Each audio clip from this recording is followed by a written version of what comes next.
Арыбаңыздар, урматтуу телекөрүүчүлөр, радио угармандар, республикалык штабтын пресс борборунда бүгүнкү күнгө болгон Кыргызстан боюнча эпидемиологиялык абал тууралуу Кыргыз Республикасынын саламаттыкты сактоо министринин орун басары Үсөнбаев Нурбол Төлөшович маалымат берет. Брифингди ТүЗОдон ЛТР, КТРК, Лото 24, Пирамида, 5-канал телеканалдарынан, облустук медиа борборлордон, Кабар Кыргыз улуттук маалымат агенттигинен, ошондой эле ЛФМ, Биринчи радио, Кыргыз радиосу, Марал ФМ радиолорунан, ЛТРдин YouTube каналынан, Фейсбуктан, Кыргыз өкмөтү, социальное правительство, МТРК ЛТР жана Биринчи радионун баракчаларынан көрүп уга аласыздар. Анда эмесе Нурбол Төлөшович, сөз сизде. Урматтуу мекендештер, саламатсыздарбы? Бүгүнкү 3-июнь 2020 жылга карата статистикалык маалыматка токтоло кетели. Бир сутка ичинде 46 бейтап ооруканадан айыгып чыгарылды. Бишкек шаарынан 7, Нарын областынан 31, Ош шаарынан 2, Ош областынан 2 бейтап, Жалал Абад областынан 3, Баткен областынан 1 бейтап айыгып чыгышты. Республика боюнча бүгүнкү күнгө чейин жалпы 1265 бейтап айыгып ооруканадан чыгып кетишти. Бир суткада 2377 лабораториялык тастыктоо иштери жүргүзүлгөн. Ошол тастыктоолордун жыйынтыгы менен деген дагы ошол COVID-19 инфекциясын жугузуп алгандардын 26 учуру табылып, бүгүнкү күнү каттоого алынды. Бишкек шаарында 16 учур жаңы катталган, Нарын областында 7, Ош областында 1 учур, Жалал Абад областынан 1 учур табылды, жана Баткен областынан 1 учур чыкты. Кыргызстанда ошентип тастыкталган COVID-19 инфекциясынын жалпы саны 1871 учур болуп токтоду. Анын ичинде Жалал Абад областында 163, Ош областында 220, Ош шаарында 207, Чүй областында 133, Бишкек шаарында 484, Баткен областында 30, Нарын областында 380, Ыскөл областында 14. Жана кийинки кезде ошол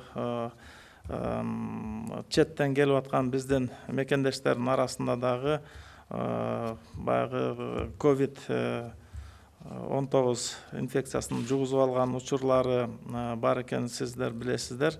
Ошону алып келсек, ошо 119, 98 жана 23 болуп, ошол четтен келген биздин мекендештердин арасында дагы ушул учурлар бар. Бүгүнкү күндө 586 бейтап биздин ооруканаларда туруп атышат. Оор абалдагысы 12, жандандыруу бөлмөсүндө бүгүн 3 бейтап бар. Орточо оор абалда турганы 79, канааттандыралы калыбында болгон 495, чыгып кеткени 1265. Бүгүнкү күндө каза болгондордун саны 20-га жетти. Анткени өткөн суткада деген ушул республика боюнча дагы 3 биздин жараныбыз, биздин кишилерден ушул 3 ушул COVID-19 дартынан көз жумгандыгын айтышым керек болуп атат.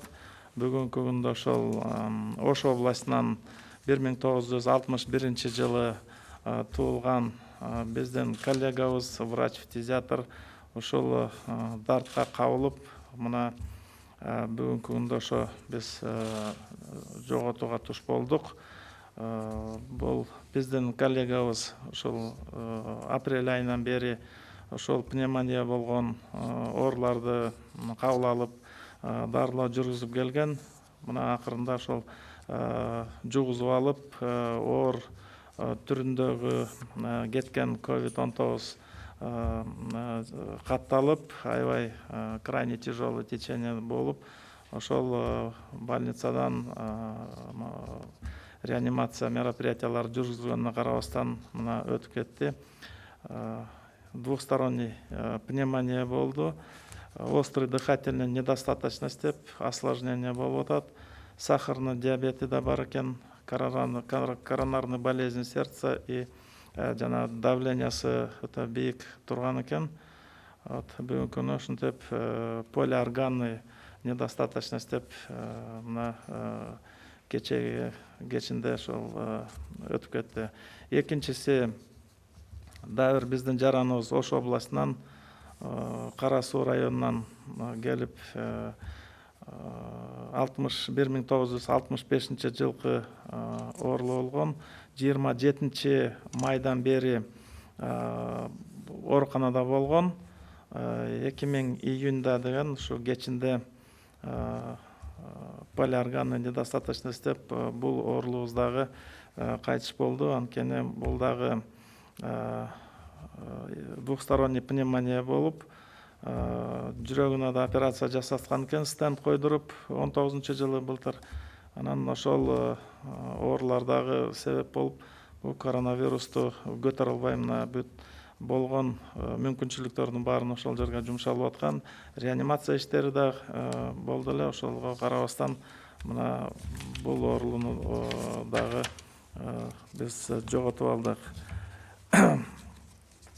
Бүгүнкү күнү да бир оорулубуз ошол 1936 жылкы да бир оорулубуз Нарын областтык ооруканада турган. Ошол жерде 9 майдан бери ошол дарыланып, ошол жерде COVID-19 менен контактта болуп калган экен.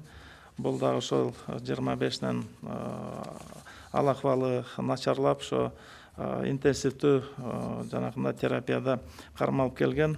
Мына кечээки түнү дагы ал акыбалы кескин түрдө оорулуп, ошол эски дарттарынын баары жанакындай козголуп деп айтсак болот. Ошону менен дагы ушул 3-чү оорулубуз болуп, ошол каза болуп калды. Кийин караганда ошол холецистектомия болгон экен, ишемический инсультта болуп, мурун ооруп келген экен, атеросклероз бар экен, жанакындай давлениясы, кан басымы деген өтө бийик турган учуру болгон.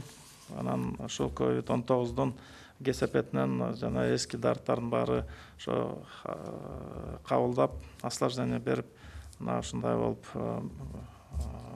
каза болуп калды. Жалпы бүгүнкү күндө 7713 адам бүгүн медициналык көзөмөлдө үй карантиндеринде кармалып туруп атат. Жалпы обсервацияга алынган адамдардын саны бүгүнкү күнү 2380. Статистикалык бүгүнкү маалыматтар ушундай болуп атат. Уважаемые соотечественники, разрешите предоставить статистическую информацию на 3 июня 2020 года.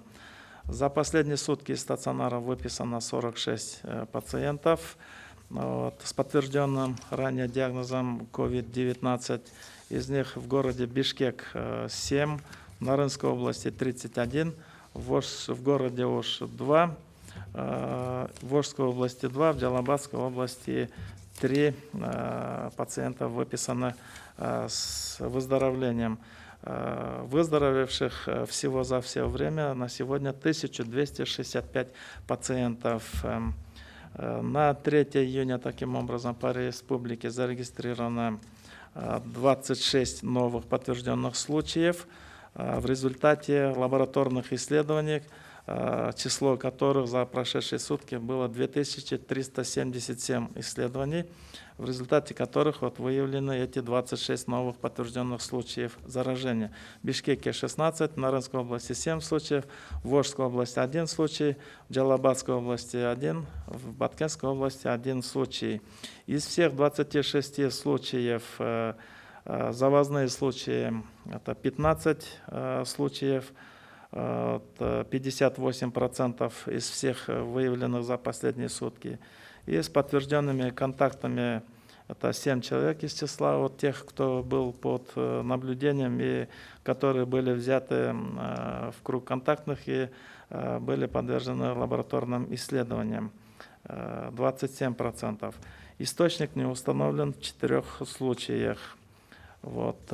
Таким образом зарегистрировано 1871 подтвержденный случай заражения COVID-19, из которых на Джалабадскую область приходится 163, в Волжской области 220, город тоже 207, в Чуйской области 133, в Бишкеке 484, в Баткенской области 30, в Нарынской области 380, в Иссыкульской области 14. И остальные случаи приходятся на случаи выявления заражения COVID-19 среди наших соотечественников, которые вернулись из-за границы. На сегодня в стационарах находится у нас 586 пациентов, в тяжелом состоянии 12, в реанимации остаются 3 больных, в средней тяжести 79 пациентов, в удовлетворительном состоянии 495, я уже сказал, выписано 1265.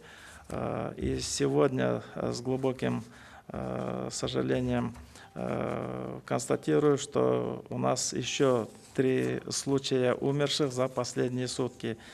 Количество умерших на сегодня стало 20. Эти 3 случая смерти зарегистрированы. 2 случая в Волжской области. Больной 1961 года рождения. Это наш коллега, врач-фтизиатр. С 28 апреля принимал больных с пневмониями. По роду своей профессии имел контакты. И 1 числа обратился уже за медицинской помощью. Болезнь протекала в очень тяжелом таком проявлении. И несмотря на все реанимационные лечебные мероприятия, он вчера ночью скончался. При этом осложнились все его хронические заболевания. Смерть наступила от полиорганной недостаточности. У больного был сахарный диабет, коронарная болезнь сердца, гипертоническая болезнь 3 степени в 4 группе риска. И вот COVID-19 осложнил все эти заболевания, и больного не удалось нам спасти. 2 больной 1965 года рождения. Это был дальнобойщик, водитель. Находился с 27 мая в больнице. По поводу коронавирусной инфекции у него было установлено заражение этой инфекцией. И несмотря на мероприятие, с 25 мая состояние было тяжелым. И 2 числа, несмотря на все лечебные реанимационные мероприятия, этот больной тоже скончался от полиорганной недостаточности. Опять-таки, у него были старые заболевания. В прошлом году он перенес ангиопластику, стенд был на сердце установлен. У него проявилась двухсторонняя пневмония, хронические болезни легких, осложнения наступили разные. И вечером вчера он тоже умер. 3 случай зарегистрирован в Нарынской области. Больной 1936 года рождения, находился на лечении с 9 мая в Нарынской областной больнице. Там произошел контакт с больным COVID-19. Состояние ухудшилось. И с 25-го был переведен на интенсивную терапию. И обострились все его тоже старые болезни. Гипертоническая болезнь 3 степени очень высокого риска была. Острая почечная недостаточность в 3 стадии. Последствия перенесенного ишемического инсульта, состояние после холецистектомии. Поэтому эти хронические заболевания и осложнились после заражения COVID-19. И несмотря на все лечебные мероприятия, этот больной тоже умер вчера вечером. На сегодня под медицинским наблюдением в домашних карантинах у нас 7713 человек находится. На обсервации по Кыргызстану находится 2380 человек. Это прибывшие наши сограждане. Все они находятся под обсервацией. Проводятся лабораторные исследования, и за ними будет установлено медицинское наблюдение. И мы будем дальше отслеживать все эти случаи. Все эти люди будут находиться на домашнем карантине в течение 14 дней, и будут повторно проведены лабораторные исследования, в результате которых потом мы будем разрешать на переход на штатный обычный режим. Вот такая статистическая у нас информация на сегодня. Спасибо, Нурболот Төлешович. Республикалық штабтың атынан жана пресс-борборго тартылган кызматкерлердин атынан тилекке каршы өткөн сутка ичинде коронавирус инфекциясынан каза тапкан 3 бейтаптын жакындарына жана туугандарына терең кайгыруу менен көңүл айтабыз. Анда эмесе келип түшкөн суроолорго өтсөк, буга чейин Нарын шаарынын 1-чи вице-мэри Давид Курманов коронавирус инфекциясын жуктуруп алды деген маалымат чыккан. Азыр учурда анын абалы кандай, деги эле муниципалитеттеги абал кандай жана канча кызматкер учурда ушул ковидтен дарыланып жатат? Бүгүнкү күндө Давид Курманов айыгып чыгып, больницадан чыгып, бүгүнкү күнү үйдө болуп атат. Үйдө да бир аз көзөмөлдө болот. Андан калган убакыт өткөндөн кийин штаттык режимге кирет. Мэрия бүгүнкү күнү штаттык эле режимде иштеп атат бүгүнкү күнү. Рахмат. Какова ситуация с проверкой в Октябрьской районной администрации? Коронавирус выявлен у сотрудников или все-таки ранее была озвучена преждевременная информация? Бүгүнкү күндө, на сегодня в Октябрьской районной госадминистрации проводятся все противоэпидемические мероприятия. Там были зарегистрированы, выявлены случаи коронавирусной инфекции. Все сотрудники акимата были проверены и лабораторно протестированы. И здесь около 100 человек было проверено. Там выявлены были несколько случаев. На сегодня ситуация находится под контролем. И сегодня с Октябрьского акимата 4 случая, со Свердловского 1 сотрудник, которые были выявлены как заразившиеся COVID-19. Они находятся на лечении. Все контактные взяты под наблюдение, под домашний карантин. На сегодня пока новых случаев пока не выявлено. И последний вопрос. Почему в статистике по выздоровевшим нет данных по Чуйской области? Статистика по выздоровевшим идет со стационаров, поэтому все больные, которые заразились COVID-19, они госпитализируются в республиканскую инфекционную больницу, поэтому они идут как в городе Бишкек.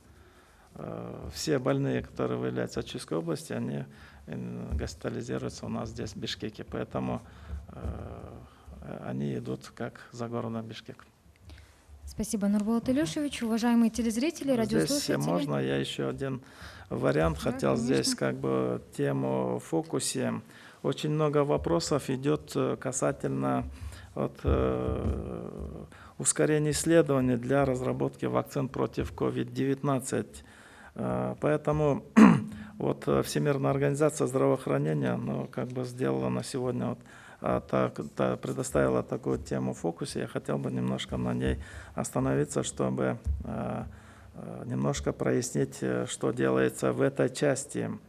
Под эгидой глобальной дорожной карты исследований в этой области была создана рабочая группа Всемирной организации по расстановке приоритетов в отношении вакцин. Эта группа обеспечит руководство для разработчиков вакцин с точки зрения общественного здравоохранения и отдает приоритет вариантам разработки вакцин, подходов кандидатов на платформы, которые следует рассмотреть для дальнейшей разработки. Был достигнут прогресс, идет поиск картирования кандидатов, разработчиков по всему миру. В настоящее время более 120 вакцин кандидатов претендуют на выпуск. Поэтому здесь нужно рассматривать это все, оценивать.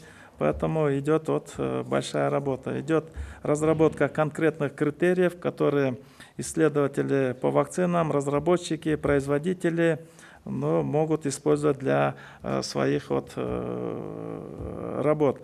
И изложение желаемых характеристик безопасности эффективных вакцин, они публикуются, излагаются, и для руководства при разработке в целях целевых продуктов изложены предпочтительные и минимально приемлемые профили для вакцин против COVID-19 человека для долгосрочной защиты людей с постоянным риском COVID.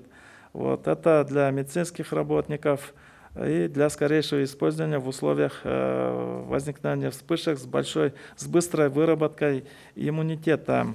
Здесь идут основные протоколы для того, чтобы рандомизировать и контролировать эти клинические испытания, которые проводят и параллельную оценку преимуществ и рисков для каждой вакцины кандидата в течение 3-6 месяцев с момента предоставления на испытание.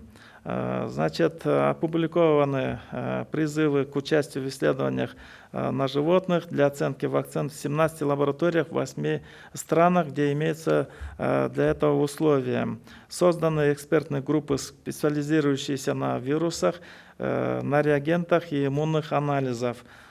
Поэтому экспертная группа, которая специализируется на моделировании заболеваний и моделях на животных, тоже были созданы и для того, чтобы ускорить испытания вакцин и терапевтических стран.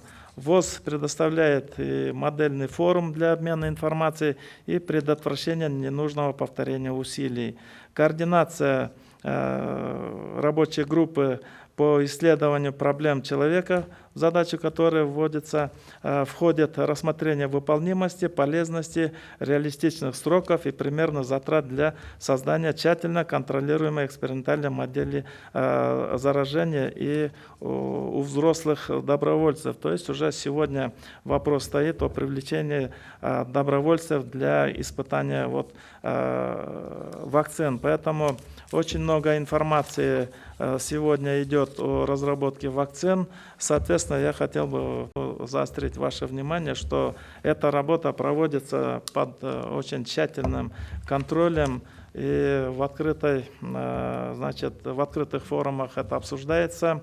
И думаю, что вакцина, как обещали, к концу года и в 2021 году будет доступ к этой вакцине, к этим вакцинам, возможно. Поэтому на сегодня такая большая работа в области контроля за производством, за разработкой вакцин проводится. Спасибо за внимание.